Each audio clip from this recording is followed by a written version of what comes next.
Yeah, I think that just Mr. Ronald had mentioned, frankly speaking, one of the most important characteristics of Trump's second terms is we finding a gap between the perceptions from peoples and the real performance of Trump's teams. When he win the election again, one of the most important prediction of his second team is people wish that this guy will become more mature, which means he grow up, got enough confidence, enough experience when he take this office for first terms, and then he will become more experienced to deal with those very complicated or sophisticated issues represented by Russia and Ukraine conflict. But the reality is seeing that these guys, the only experience he got from his first team is he believed he understands everything. The only mistake for his first teams is he did not pick the right guys to realize, to deliver his own really ideas. He just find these people did not loyalty to him enough. And so he just pick a team. Its first priority is whether you are loyalty to Trump himself or his personal enough or not. Did not consider whether these guys are qualified for their positions. Did not consider too much on their real skills or experience to dealing with these sophisticated and complex things. The challenge here is Trump himself did not have a very proper or comprehensive training on IR relations or diplomatic knowledges or skills. He did not even have first-hand experience by doing diplomatic in diplomatic ways, which means you need patient, long-term goals, have a very detailed, pragmatic, passive designing skills to realize the goal. He just mentioned the goal. I wish I have a goals. I wish in my understanding these things can be solved in these ways. He didn't even have the so-called those sense of geopolitics, which means this guy refused to recognize that the issues like Ukraine-Russia conflict has a long history background, is very complicated. There's too many actors, they are interesting, involved. They cannot act according to a very simple orders from Washington, from the White House. In short, he is not the only dominators of these games. He must consider other actors' requirement for their own interest and so on. So you'll find something, his behavior, how to say, you can say that this behavior is ridiculous, but sometimes you just find these guys, they are not got the sense. He don't have any sense. What he say, when he say that I can finish or stop the conflict in the first 24 hours when he take the office take the White House again, it's just like that.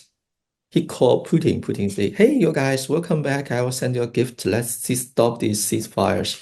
And he called to the Kiev, say, "If you don't stop the fight, I will cut off this intelligence and military." So boom, you did and done everything just after these two calls. It's a very idealized scenarios, which is, frankly speaking, mission impossible in the real world. But the challenge here is Trump is too quickly to say his idea out without considering how to deliver these plans. And such kind of mission impossible proposals, he also providing a very high political reputations, like a gambling on it. So here comes the challenges. If he cannot deliver these proposals, he will losing face and got and disadvantages in US domestic political structures.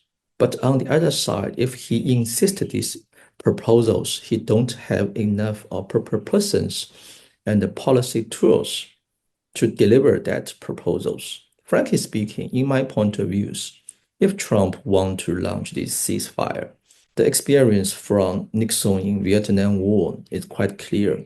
At phase one, you should not cut off the aid to the Ukraine. You need to increasing your military aid to Ukraine and help Ukraine to rebuild the balance in the battlefield and raising the pressure to the Moscow so that Moscow will have the willing to sink these ceasefire considerations.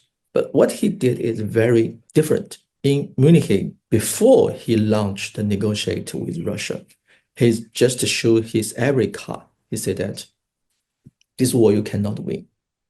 We will not continue to invest from the Ukraine side. And that deliver a very clear signals to Russia side.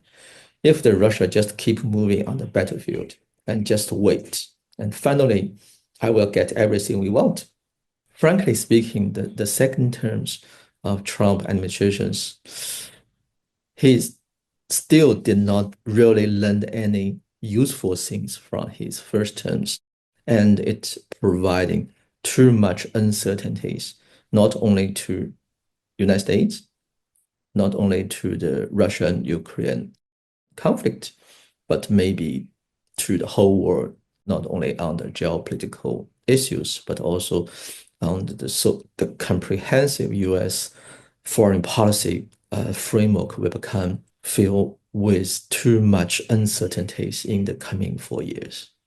I generally agree with that. In other words, the truth is Trump simply, doesn't have a solid understanding of these issues.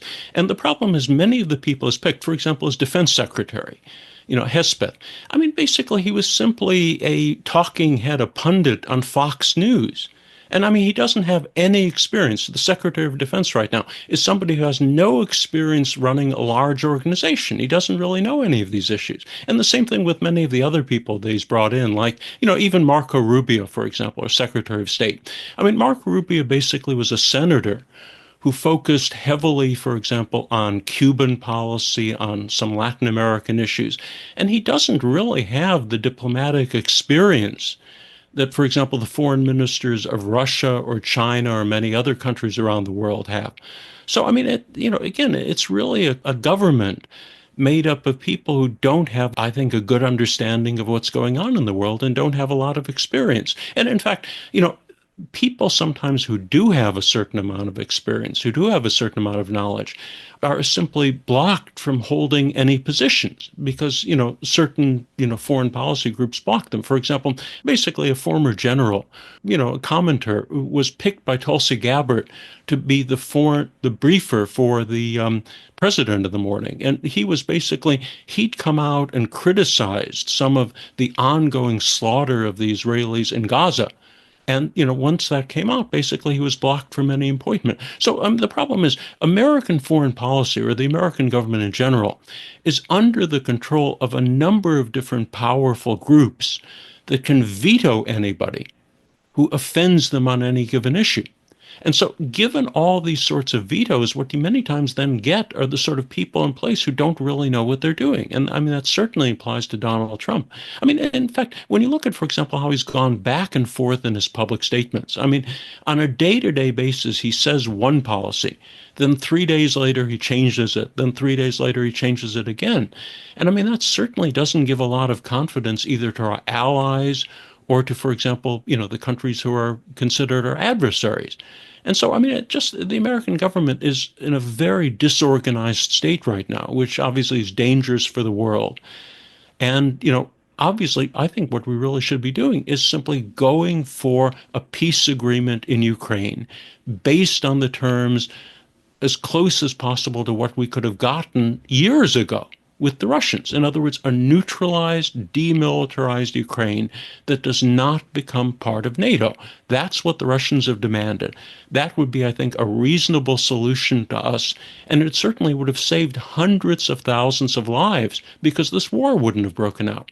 So, I mean, I really think, the American government is simply it doesn't really know what it's doing on these issues. And the problem is many of these same foreign policy groups control both political parties in the United States. So, for example, in many ways, there's sometimes more of a continuity between Democrats and Republicans than the voters expect when they vote for the other side.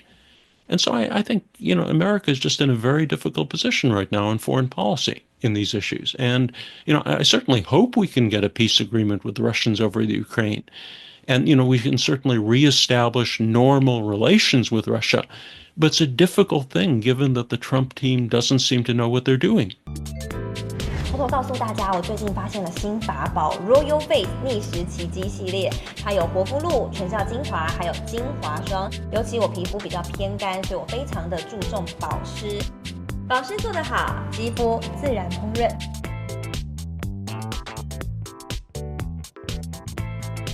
提亮肤色更年轻，抚平皱纹超有感，而且气色变好。用心保养，每天都更美一点。